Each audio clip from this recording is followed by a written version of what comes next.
Hello dear students, मैं अभिषेक भारद्वाज आप सभी का स्वागत करता हूं अपने यूट्यूब चैनल बायोलॉजिक पे। पिछले वीडियो में अपन ने पढ़ा था पराग नलिका का भ्रूणकोश में प्रवेश, जिसमें जो पराग नलिका है वो अपने दोनों जो नरयुग्मक हैं वो आप भ्रूणकोश में प्रवेश करवा देती है, जहां निषेचन की क्रिया कंप्लीट होती है और द्विनिषेचन त्रिक संलयन के रूप में ये अव्रत बीजी पादपों का एक अभिलाक्षणिक गुण भी है, जहां ये देखने को मिलता है। इसके बारे में अपन बात करेंगे आज द्विनिषेचन और त्रिक संलयन में। तो सबसे पहले अपने को पता होना चाहिए निषेचन। हालांकि पहले चैप्टर में अपन ने बात की थी। तो निषेचन क्या है? लैंगिक जनन का एक महत्वपूर्ण लक्षण, जिसमें नरयुग्मक और मादा युग्मक दोनों संयुग्मित होकर के, यानी कि सिनगेमी की प्रोसेस को कंप्लीट करके युग्मनज का निर्माण करते हैं, जो द्विगुणित संरचना के रूप में डेवलप होती है। निषेचन के बारे में सबसे पहले जो वैज्ञानिक हैं स्ट्रॉसबर्गर, उन्होंने बताया था, और इन्होंने इसकी जो डिस्कवरी है वो एक प्लांट है मोनोट्रोपा में की थी। लेकिन अव्रत बीजी पादपों में बेसिकली निषेचन यहाँ द्विनिषेचन यानी कि द्विनिषेचन त्रिक संलयन के रूप में कहा जाता है। इसकी जो खोज है वो वैज्ञानिक थे नवाश्चिन, उन्होंने की थी।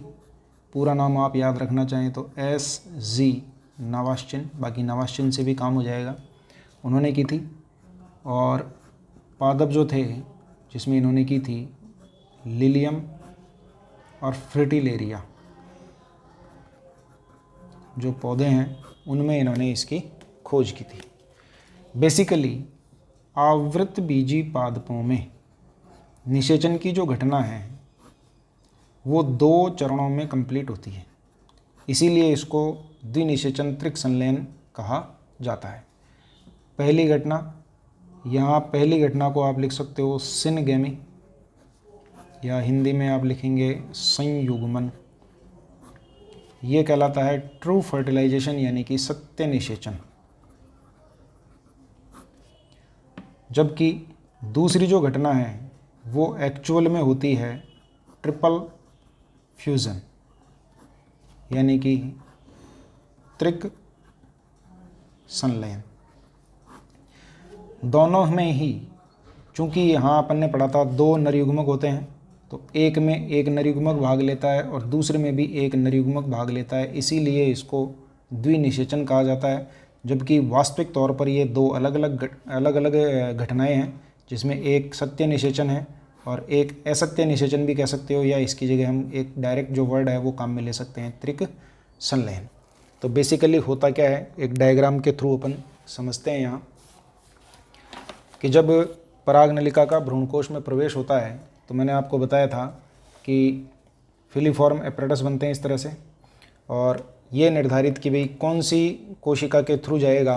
तो जो कोशिका पहले अपहासित हो जाती है या विघटित होकर के पूरी तरह से लगभग नष्ट हो जाती है, क्योंकि फिलीफॉर्म एपरेटस का तो कार्य केवल और केवल पराग नलिका की दिशा को निर्धारित करना होता है। अब एंट्री किधर से होगी, तो वो जो कोशिका अपहासित हो जाती है उसी में से ही पराग नलिका एंटर करती है। फिर या तो यहीं दोनों मेल गैमेट रिलीज़ कर दिए जाते हैं, या फिर केंद्रीय कोशिका के कोशिका द्रव्य में इन दोनों जो नर केंद्रक हैं पराग नलिका के द्वारा लाए जाते हैं, वो बेसिकली पराग नलिका के या तो शीर्ष पर कुछ इस तरह से छिद्र बन जाता है, या फिर शीर्ष से थोड़ा हटकर नीचे की तरफ कुछ इस प्रकार से यहाँ छिद्र बन जाता है, और यहाँ से इन दोनों नर युग्मकों को रिलीज़ कर दिया जाता है। तो यहाँ आप देखेंगे कि ये दोनों नर युग्मक अभी केंद्रीय कोशिका में पहुँच चुके हैं, जहाँ प्लाज्मोडेस्माटा के थ्रू, इसको अपन कह देते हैं 1 नंबर, इसको कह देते हैं 2 नंबर। तो प्लाज्मोडेस्माटा के थ्रू एक नर केंद्रक यानी कि नर केंद्रक संलयित होगा। अच्छा, जो ये किसके रूप में कार्य कर रहे हैं? नर युग्मक के रूप में। तो ये और ये आपस में संलयित होंगे तो यहाँ अपन लिख सकते हैं अंड कोशिका के साथ, जो कि किसके रूप में कार्य कर रही है, मादा युग्मक के रूप में।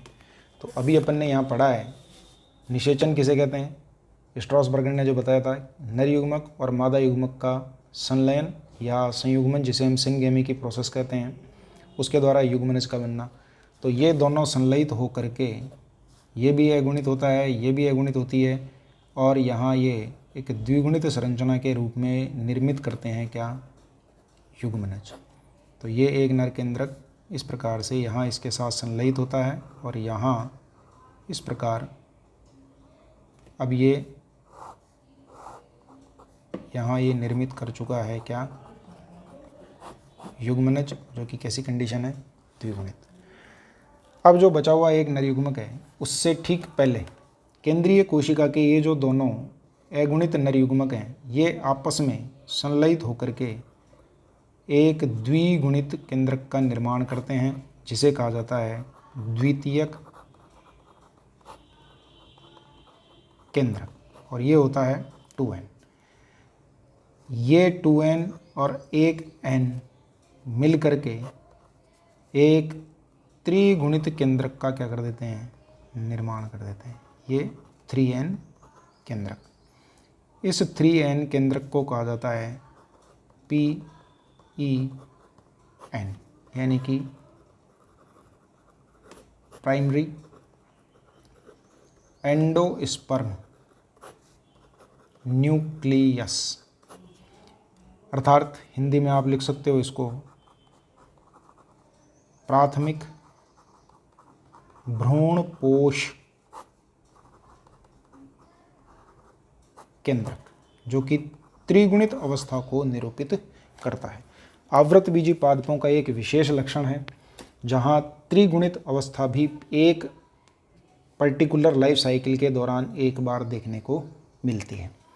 अब ये दो चीज़ें यहाँ बनती हैं, युग्मनज आगे विभाजनों के फलस्वरूप, जो युग्मनज है वो आगे विभाजनों के फलस्वरूप क्या बनाएगा, भ्रूण बनाएगा, और जो प्राथमिक भ्रूणपोष केंद्रक है ये आगे जा कर के भ्रूण कोश में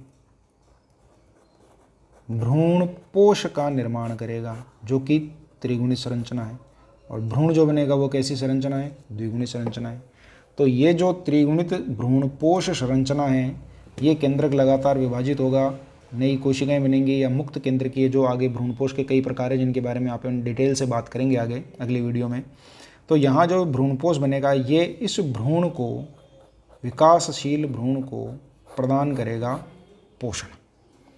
अनावृत बीजी पादपों में भ्रूणपोष भी अगुणित अवस्था ही दर्शाता है, क्योंकि जो भ्रूण कोशीय कोशिकाएं हैं, जो मादा युग्मकोद्भिद की जो कोशिकाएं हैं, वही भ्रूणपोष के रूप में कार्य करती हैं, क्योंकि वहाँ द्विनिषेचन और त्रिक संलयन जैसी प्रोसेस नहीं पाई जाती। तो ये जो पूरा घटनाक्रम है, इसको अपन सिंपल तरीके से एग्ज़ाम में लिखने के हिसाब से कुछ इस प्रकार लिख सकते हैं, जहाँ आप लिखेंगे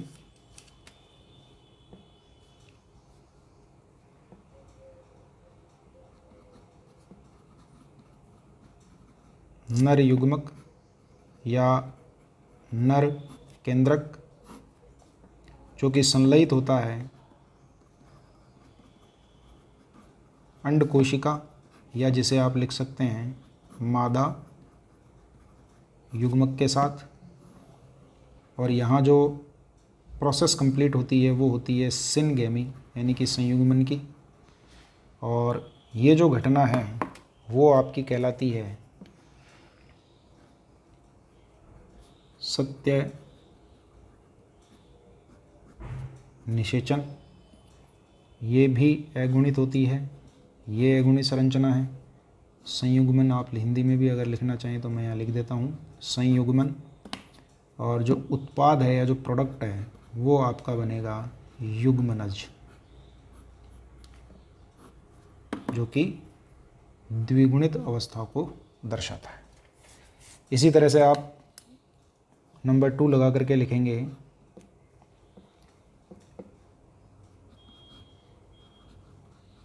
नर युग्मक या नर केंद्रक, और ये संलयित होता है किसके साथ, द्वितीयक केंद्रक के साथ। और ये जो घटना है वो आपकी ये अगुणित, ये द्विगुणित। चूँकि यहाँ 2 केंद्रक, यहाँ एक केंद्रक, ये 3 केंद्रकों का संलयन हुआ है, इसलिए इसको घटना को आप लिखेंगे त्रिक संलयन। और जो उत्पाद बनेगा वो बनेगा प्राथमिक भ्रूण पोष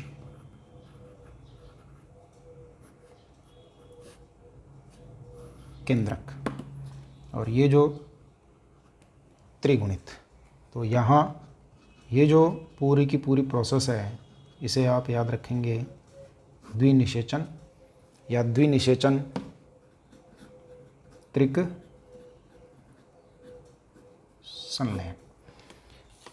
तो निषेचन की खोज स्ट्रॉसबर्गर ने मोनोट्रापा में, जिसमें male gamete female gamete syngamy process के द्वारा डिप्लॉइड या द्विगुणित युग्मनज बनाते हैं।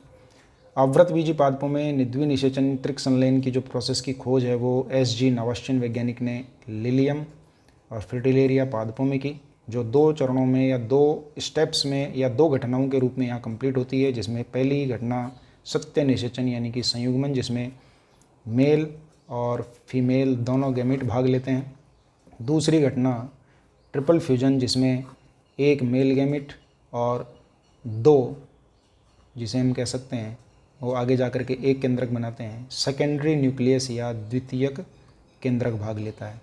यहाँ से जो रिजल्ट है वो द्विगुणित अवस्था के रूप में युग्मनज, और यहाँ से जो रिजल्ट है वो त्रिगुणित अवस्था के रूप में पैन यानी कि प्राइमरी एंडोस्पर्म न्यूक्लियस निर्मित होता है। अगर एग्ज़ाम में, बोर्ड एग्ज़ाम में प्रश्न आता है, और हालांकि बहुत बार पूछा गया है, खोजकर्ता के बारे में 1 नंबर के रूप में पूछा गया है, और पूरी प्रोसेस के बारे में भी 2 नंबर या 3 नंबर तक का प्रश्न ये पूछा गया है, जिसमें आपको केवल और केवल क्या बता करके आना है, केवल आपको डबल फर्टिलाइजेशन के डिस्कवरी के बारे में बताना है, निषेचन कहते किसे हैं वो बताना है, और उसके बाद में आपको लैंग्वेज बनाने की कोई आवश्यकता नहीं है। आप ये दोनों स्टेप यहाँ बनाएं, और एक डायग्राम, बायोलॉजी में डायग्राम आप निश्चित तौर पर बनाएं, जिसमें आप ये इस तरह से डायग्राम को छोटा भी बना सकते हैं, जिसमें आपको ये डायग्राम शो करना है। और ये आपका द्विनिषेचन और त्रिक संलयन इस तरह से पूरा कंप्लीट होता है। नेक्स्ट वीडियो में अपन बात करेंगे एंडोस्पर्म, जो कि ये प्राइमरी एंडोस्पर्म न्यूक्लियस बना है, ये किस तरह से आगे एंडोस्पर्म बनाता है, और एंडोस्पर्म के जो अपने सिलेबस के अकॉर्डिंग 3 टाइप्स हैं उनके बारे में अपन विथ डायग्राम डिटेल से बात करेंगे। तो बने रहिए मेरे साथ। Thank you.